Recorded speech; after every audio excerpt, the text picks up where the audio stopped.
Olá, amados, a paz seja convosco. Bem-vindos para mais uma aula da Escola Bíblica da Família. E na aula de hoje, aula de número 10, nós vamos estudar sobre Filipenses, capítulo 3, do verso 1 ao verso 11. A metodologia vocês já conhecem, entendendo um pouco, caminhando pela palavra, aplicando em nossas vidas e exercendo a fé. Gostaria de convidar o Ítalo.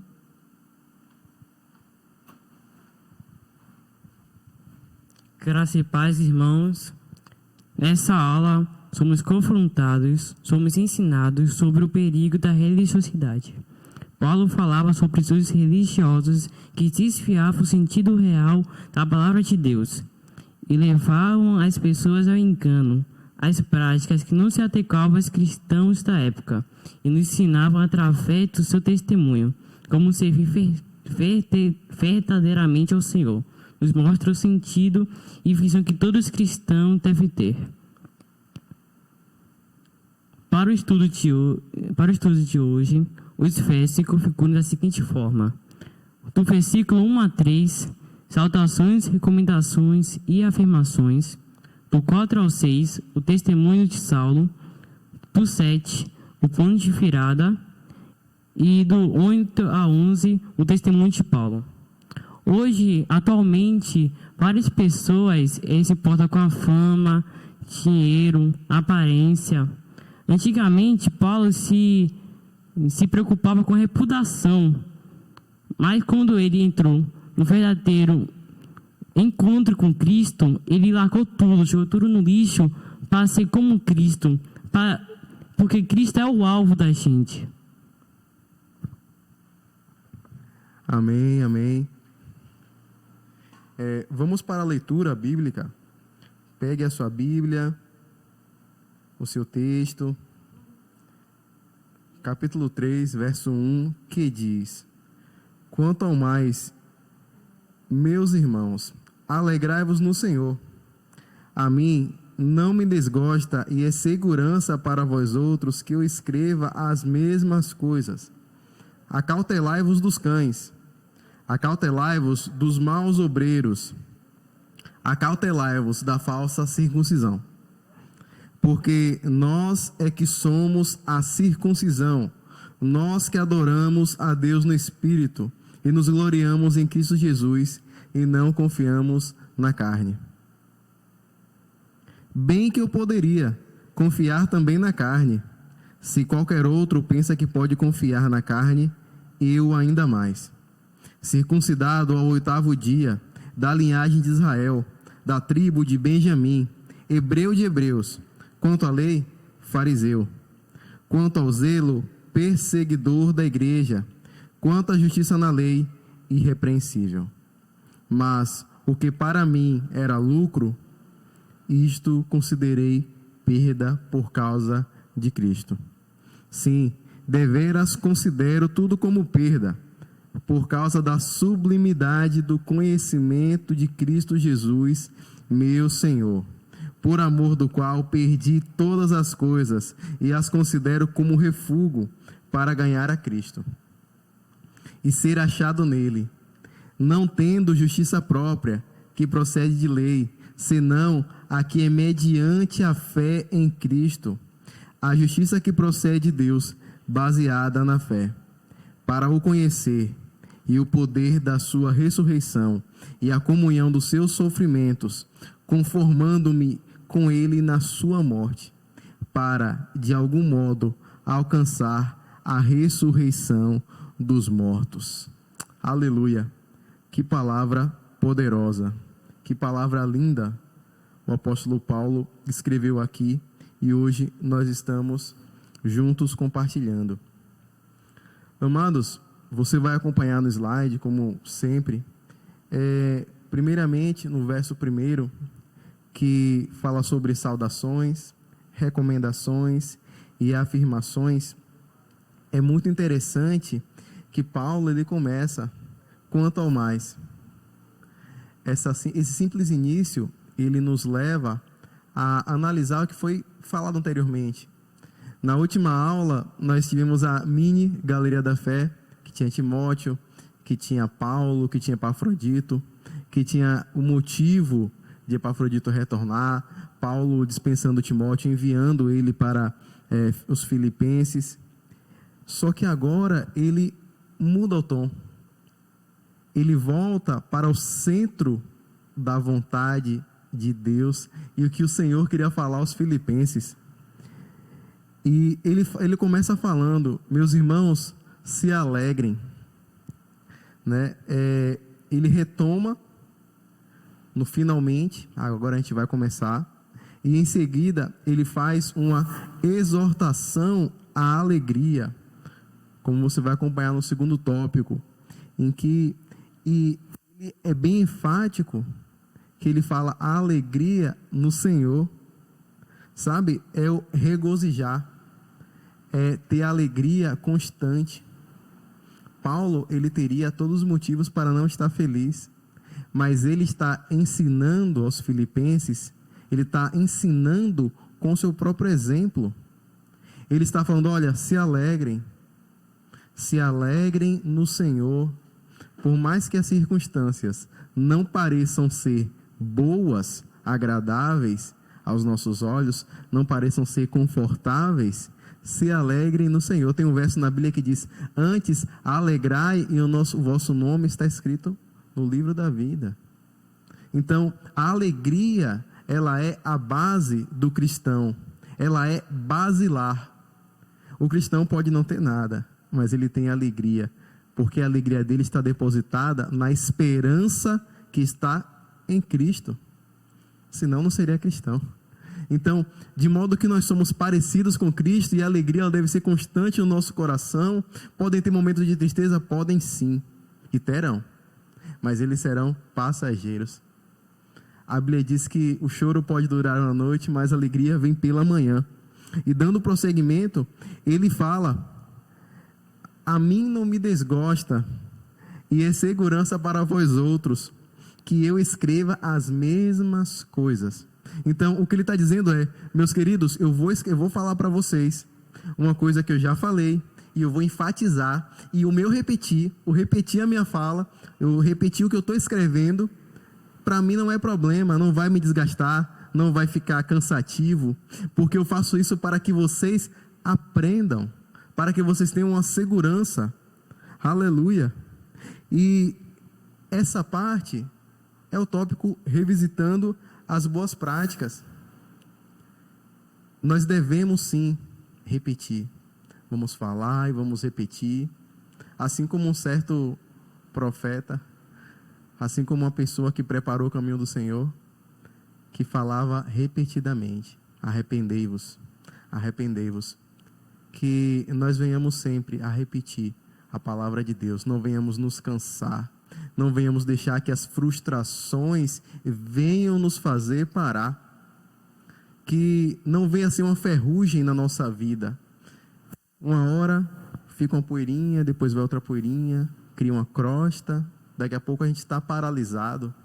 Não, vamos repetir, vamos insistir, vamos convidar aquele amigo que a gente sempre convidou e que não vai para a igreja, que sempre fala um não.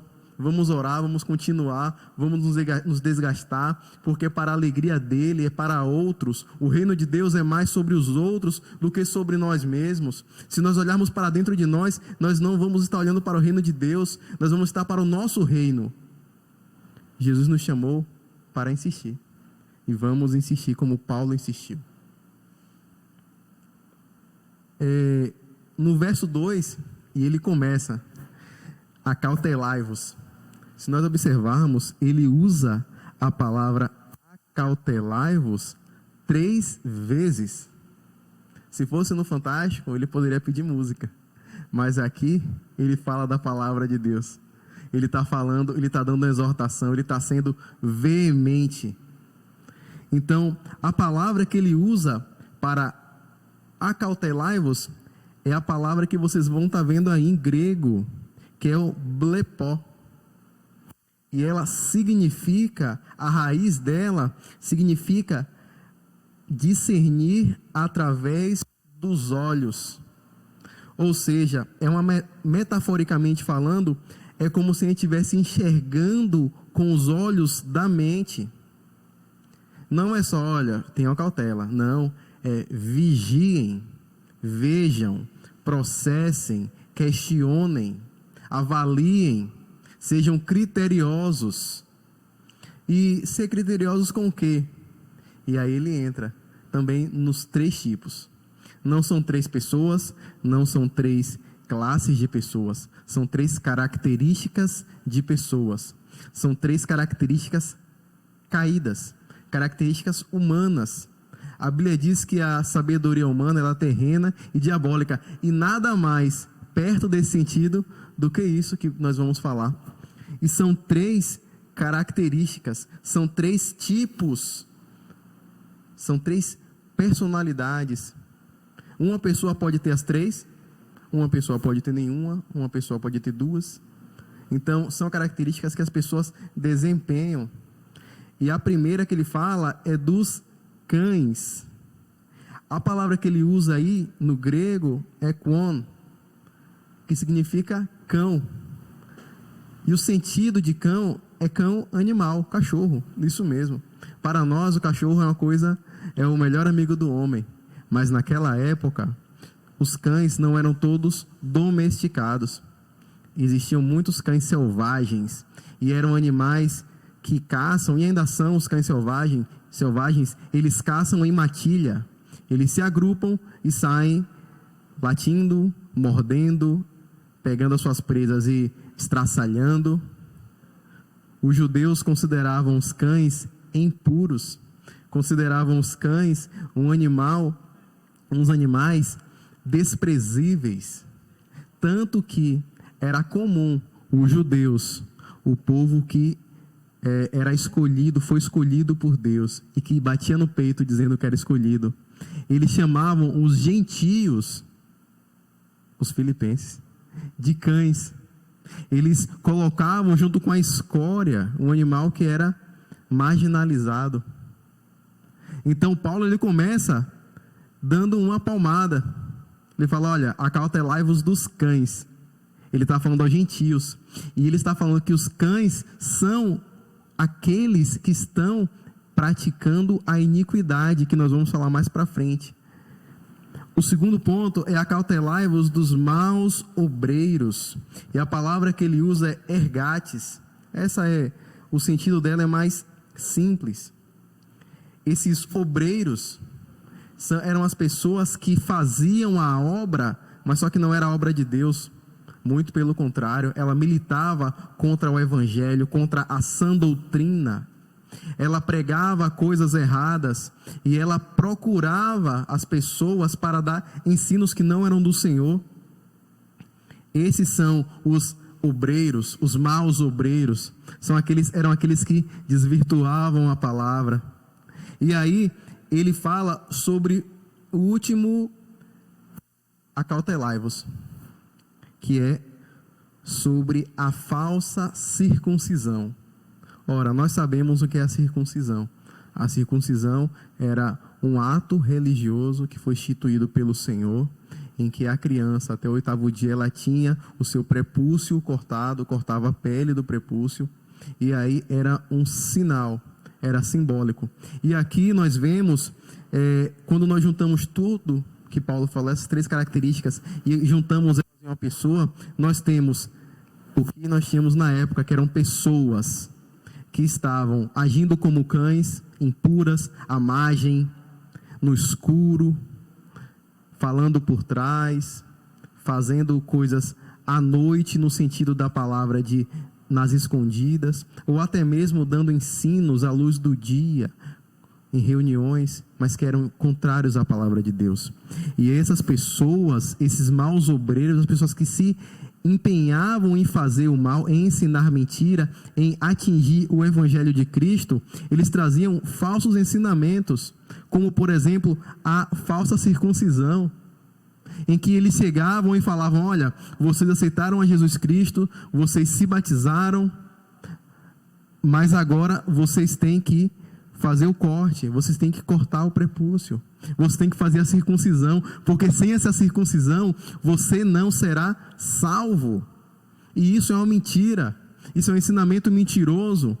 E essas pessoas aproveitavam o crescimento, a expansão do evangelho para ensinar essas mentiras e conduzir as pessoas ao pecado, ao engano. Elas queriam colocar costumes judeus, judaizantes no cristianismo. Elas queriam manchar a imagem de Cristo, dizendo: olha, aceitar Jesus apenas não é suficiente, não é o bastante, não basta. Você tem que cumprir os preceitos da lei. Você tem que trazer para as suas costas, você que é livre, que não tem peso, que Cristo levou as suas dores, as suas enfermidades, o seu peso. Não é o suficiente. Você tem que colocar os penduricalhos da lei. E Paulo, ele fala de forma muito dura esses cães, essas pessoas mal intencionadas, elas estão ensinando e querendo derrubar a igreja. Então a mensagem é: Filipenses, todos aqueles que chegarem aí na congregação de vocês, avaliem, exortem, se eles falarem alguma coisa que não é da palavra, examinem e preguem a sã doutrina. O engraçado é que Paulo, ele utiliza a expressão katatome. Na verdade, essa expressão, ela significa cortar a carne. Ele usou uma expressão chula, uma expressão que quer dizer: olha, você não circuncidou, você cortou a carne. Na verdade, mais do que isso, ele está dizendo: o que vocês estão fazendo não é circuncisão, vocês estão cometendo um pecado contra a lei de vocês mesmos, porque ela não tem validade em Cristo, na nova aliança. A nova aliança que nós temos é no sangue de Jesus e não num corte de carne. Por isso que Paulo usou essa expressão. Em Atos 15, verso 1, estou tomando bastante tempo nesses versos, porque eles são básicos, eles são muito importantes para a aula de hoje. Já tomamos quase metade da aula só nesse início, porque é importante que nós entendamos contra o que Paulo estava lutando, quais eram os problemas que a igreja de Filipos enfrentava. Em Atos 15, 1, você vai acompanhar no slide, diz: alguns indivíduos que desceram da Judéia ensinavam aos irmãos: se não vos circuncidades, segundo o costume de Moisés, não podeis ser salvos. Misericórdia. Alguns que se diziam cristãos estavam contaminando o evangelho, mas eles não venceram. Aleluia. No verso 3 diz: porque nós é que somos a verdadeira circuncisão. Nós que somos a circuncisão, nós que adoramos a Deus no Espírito e que nos gloriamos em Cristo Jesus e não confiamos na nossa carne. Então nós podemos observar 3 principais pontos. O primeiro é a adoração, a característica que Paulo elenca como um verdadeiro servo de Deus. Nós adoramos, e não apenas adorar, nós sabemos a quem adoramos, e nós sabemos como adoramos. Nós adoramos a Deus, ao Senhor, Yahvé, o Senhor Deus, Todo-Poderoso, Pai do nosso Senhor Jesus Cristo. Nós adoramos a Ele, e nós adoramos em espírito. Nós adoramos a Deus não na nossa dimensão, nós adoramos na dimensão dEle. E essa dimensão só é possível graças ao Espírito Santo de Deus. O Espírito Santo de Deus nos leva ao Senhor. Na verdade, Ele é o próprio Deus e habita em nós. Nós experimentamos, e Paulo estava falando: olha, nós estamos experimentando o que ninguém experimentou.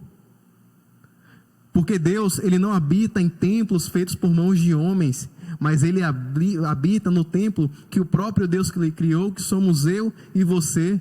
E essa é uma revelação tremenda. Balançou os alicerces daquela época e balança os nossos alicerces. Deus habita em mim e em você, e isso é um sinal. O outro ponto, com a perdão do neologismo, é a cristocentricidade. Não sei se existe essa palavra, mas para explicar, foi o que nós achamos de mais próximo. Ou seja, Cristo está no centro de todas as coisas, e por isso que Paulo diz: e nos gloriamos em Cristo Jesus. O motivo da nossa exultação, da nossa alegria, que Paulo falou lá no verso 1, é Jesus. Não é a minha religiosidade, não é o meu estudo, não é a bagagem que os irmãos da época poderiam carregar, bagagem cultural, teológica, familiar, histórica. Não, é em Cristo que nós nos gloriamos, que eles se gloriavam. E ele fala, e não confiamos na carne. E é o terceiro ponto, que diz a nulidade da carne. Ou seja, a carne está nula. E aí nós podemos dividir em 2 pontos. O primeiro ponto é o ritual, o corte da carne. Paulo chamava de corte da carne, porque não considerava a deles como circuncisão, porque nós estamos na nova aliança, no sangue de Cristo. Então, esse ritual judaizante que eles estavam querendo inserir na igreja de Cristo, ele é nulo, não tem valor. E o segundo ponto é espiritual e metafórico. É uma metáfora, porque a verdadeira circuncisão está aí no slide, em Deuteronômio 10:16, que diz: circuncidai, pois, o vosso coração e não endureçais mais a vossa cerviz.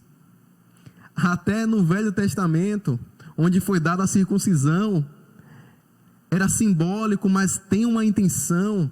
O coração ele tem que ser circuncidado. Não adiantava para os judeus circuncidarem a si mesmo e não ter o seu coração circuncidado em Deus. E o nosso coração está circuncidado em Cristo. Não precisamos fazer um corte, porque Jesus, ele já derramou o sangue. Aleluia. E aí entra a questão metafórica. No verso 4 e 6, nós temos o testemunho de Saulo, que diz: bem que eu poderia confiar também na minha carne. Se qualquer outro pensa que pode confiar na carne, eu ainda mais. Circuncidado ao 8º dia, da linhagem de Israel, tribo de Benjamim, hebreu de hebreus, quanto à lei fariseu, quanto ao zelo perseguidor da igreja, e quanto à justiça que há na lei, irrepreensível. Para qualquer pessoa da época, para qualquer judeu, eu acho que era o ideal. Eu acho que eles perseguiam ter essa estatura, atender todos esses requisitos para baterem no peito e dizer: eu sou um judeu. Ostentar os seus longos os seus longos filactérios, orarem em pé na esquina para que todos possam ouvir em hebraico. Mas para Paulo, isso não é importante. Tanto que o tema, a divisão, é o testemunho de Saulo, não é o testemunho de Paulo. Se bem que Paulo não mudou de nome. Na verdade, Saulo é o nome dele na linguagem hebreia. Então, quando nós escrevemos o testemunho de Saulo, nós queremos dizer o testemunho da pessoa antes de Cristo, da pessoa na vida dela como judeu, praticante. E aí ele fala, Saulo versus falsos mestres. Ele nasceu judeu, ele era israelita, e esse israelita, o sentido é de que ele nasceu e foi circuncidado ao 8º dia, tudo certinho, tudo como deveria ser feito. Ele era da tribo de Benjamim, que era das tribos de Israel, que tinha maior notoriedade e que permaneceu leal ao rei Davi. Ele foi circuncidado ao 8º dia, como nós falamos aqui no texto. Ele pertencia ao povo eleito e do concerto, é outro ponto. Ele era, quando fala hebreu de hebreus, ele está apontando para a sua ascendência, que ele veio lá desde Jacó, Abraão, Jacó, Isaac e Jacó. E aí até os dias de hoje, ele conhece a linguagem dele, a linhagem dele, ele tem um predicado. Ele falava o hebraico, falava aramaico, falava grego, e era comum nas celebrações os fariseus falarem o hebraico largamente, mais até do que o aramaico. E ele, por ser fariseu, que significa separado, ele se achava separado como Saulo. E quando nós comparamos esses falsos mestres a quem ele condena veemente, de forma veemente, quando a gente compara, nós entendemos que Saulo poderia sim estar no lugar deles, porque ele cumpria. Ele gabaritava todos os critérios. Mas aí nós entramos no verso 7, que é o ponto de virada, em que ele diz: mas o que para mim era lucro no passado, isto considerei perda por causa de Cristo. Aleluia! E aí nós entendemos o perder para ganhar, em que ele perdeu o que para os judeus ele perdeu, para ele estava ganhando. E a palavra que ele usa é o zemia, que significa dano, prejuízo. A ideia é de uma perda com violência, de uma perda agressiva. E ele, quando coloca aos pés de Cristo, essa perda contundente não tem valor. Tanto que ele mesmo fala, ele considerava perda por causa de Cristo. É o ponto de virada, é o metanoia. É quando a graça alcança o coração do homem e ele entende que por mais que ele tinha no passado, o que ele tem hoje é muito maior, porque salta para a eternidade. Aleluia. E o segundo ponto são riquezas morais e culturais. Ele trocou riquezas morais, culturais, espirituais não, religiosas, né, por uma riqueza que é insondável. E aí nós vamos para 1 Coríntios capítulo 2, no verso 9, que diz: mas como está escrito, nem olhos viram, nem ouvidos ouviram, nem jamais penetrou em coração humano o que Deus tem preparado para aqueles que o amam. Aleluia. E agora no verso 8, rapidamente, que o tempo não nos espera, no verso 8 diz o testemunho de Paulo. É o momento em que nós tínhamos antes, lembra? O testemunho de Saulo, a visão judaica, e agora nós temos o testemunho de Paulo, a visão gentia, aos gentios, que era o nome dele quando ele estava com os gentios, na morfologia grega, Paulo. Então assim, meus queridos, nós temos o texto que diz: sim, deveras consideram tudo como perda, por causa da sublimidade do conhecimento de Cristo Jesus, meu Senhor, por amor do qual perdi todas as coisas e as considero como refúgio para ganhar a Cristo. Então aqui nós somos apresentados o motivo, é a sublimidade, que palavra bonita, do conhecimento de Cristo. Então toda aquela bagagem que ele tinha, todo aquele currículo, nos dias de hoje, o pós-doc de Paulo, quando ele avalia a importância do conhecimento de Cristo, ele fala: olha, isso é refúgio, isso não tem valor, isso não presta, porque conhecer ao Senhor é mais importante e muito mais importante.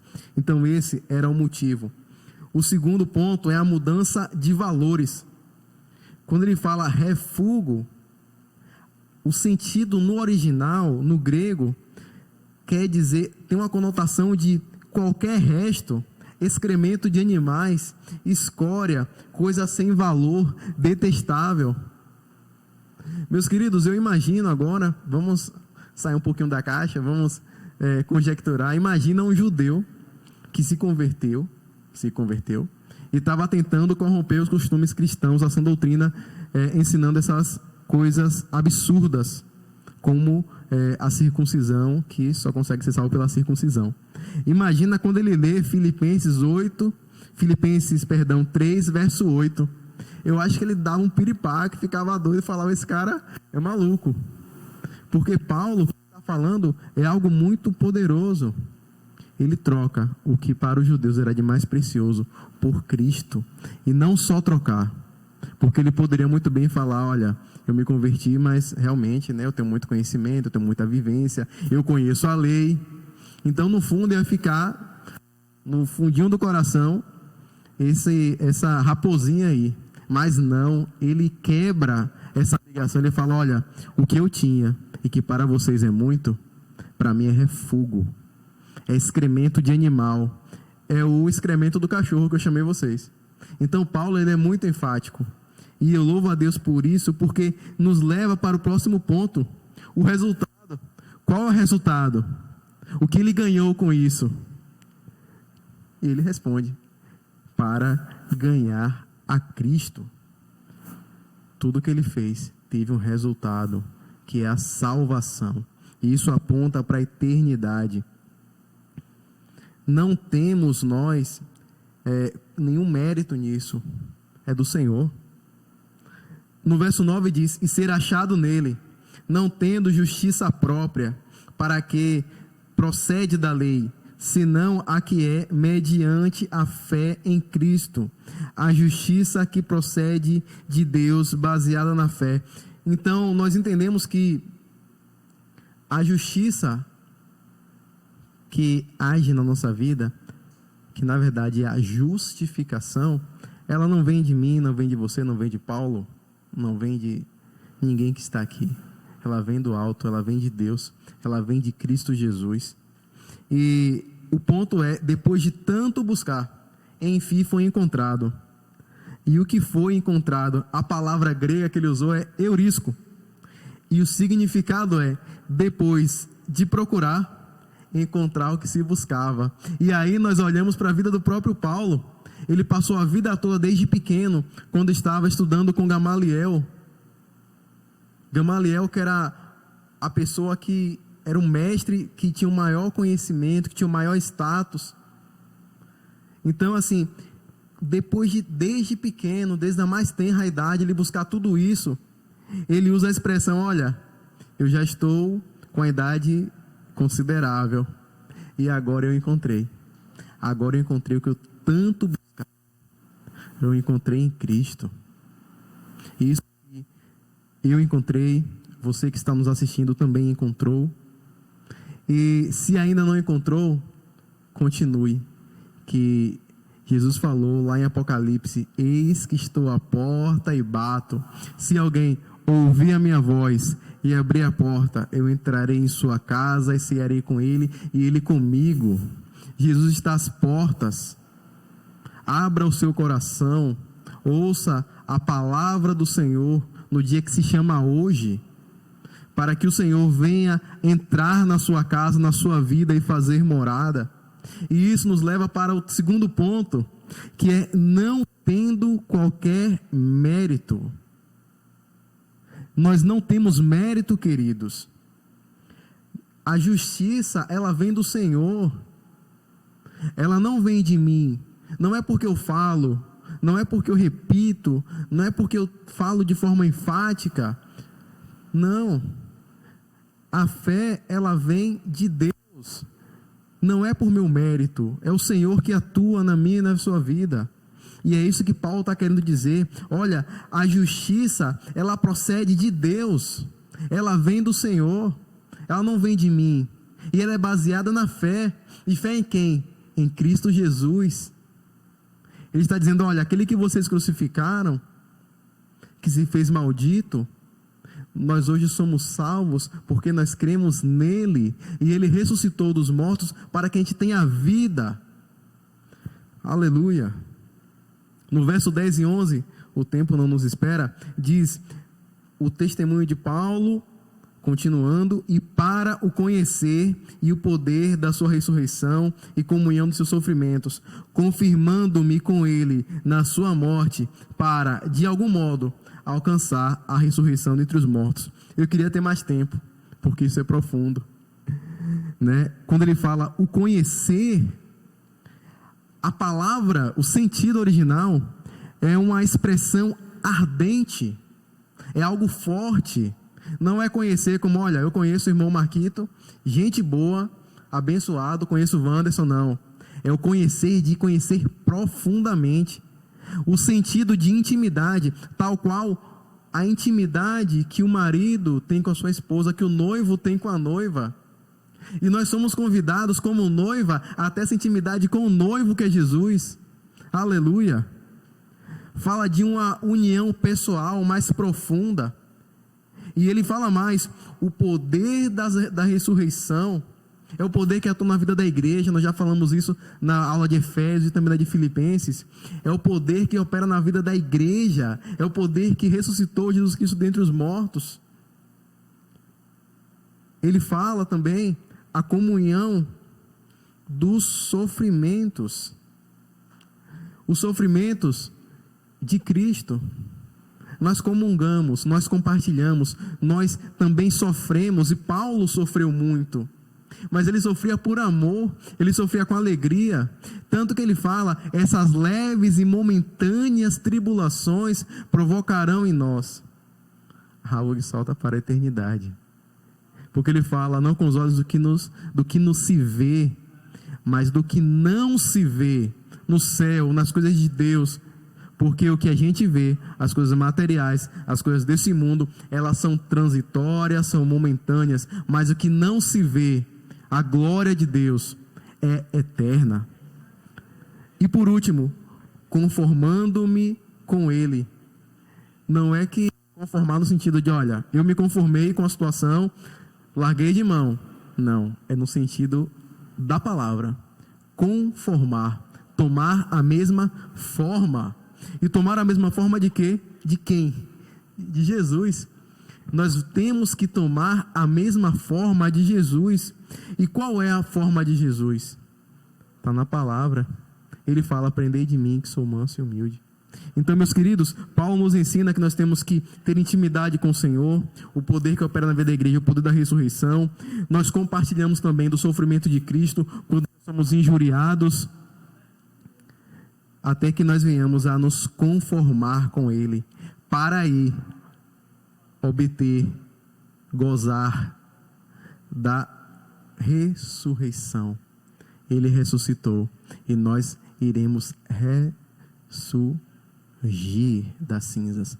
Nós vamos estar de forma ressurreta com Ele, porque esse corpo físico, ele vai se decompor. Mas nós teremos um corpo glorificado. Nós iremos encontrar com o Senhor nos ares. E tudo isso vai passar. E por último, nós temos um quadro, tentar ser rápido, a verdadeira circuncisão e uma mudança dos nomes. É um trocadilho que nós fizemos aqui. Em Gênesis 32, 28, está escrito, então disse, já não te chamarás Jacó, e sim Israel, pois como príncipe lutaste com Deus e com os homens prevalecestes. Então, Jacó, ele teve o seu nome mudado pelo Senhor. Jacó, que significava torto, agora é Israel, retidão do Senhor, está reto diante do Senhor. Tanto que ele teve a promessa. E hoje, a bênção que estava sobre Abraão, Isaac e Jacó, ela se estendeu a todos nós. Em Atos 9,15 diz, mas o Senhor lhe disse, vai, porque este é para mim um instrumento escolhido para levar o meu nome perante os gentios e reis, bem como perante os filhos de Israel.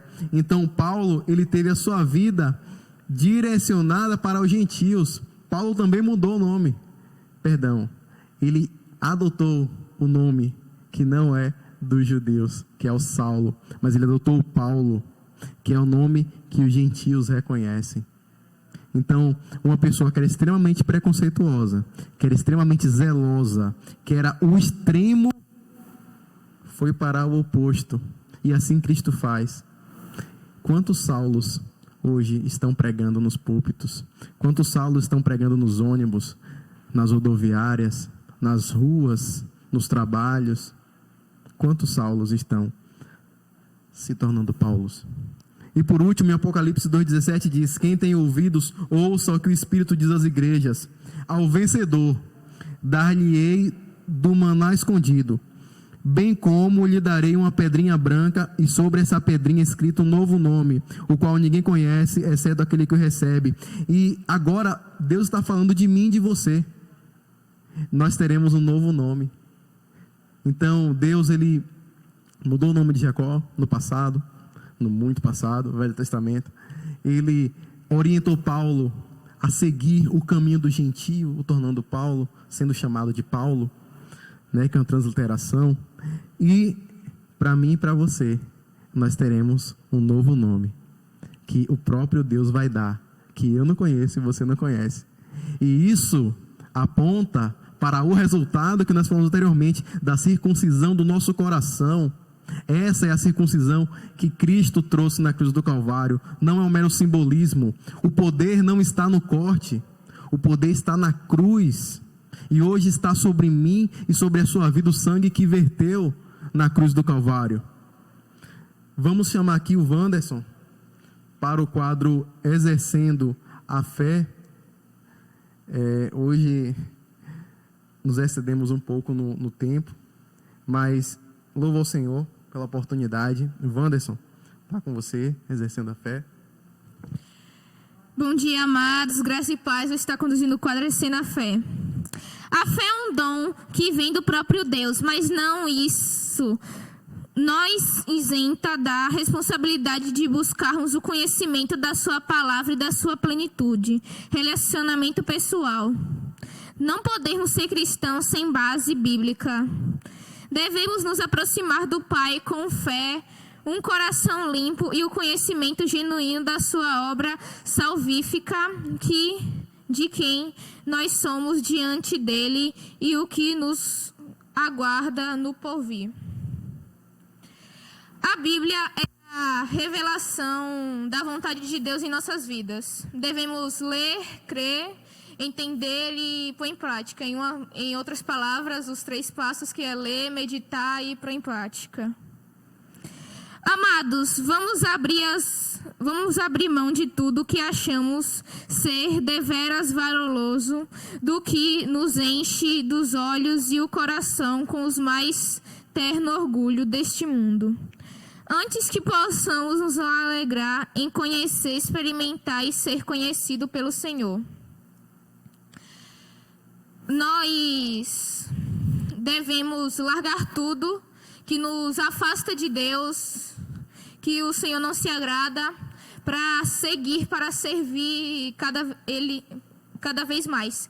Que no caso foi o oposto do que a esposa de Ló fez, que o Senhor quis salvar a família de Ló. Ela desobedeceu ele, apegada pela cidade, olhou para a cidade e virou estátua de sal. Se você não conhece essa história e quiser entender mais, é João 19, 12 a 29. Que Deus abençoe e até a próxima.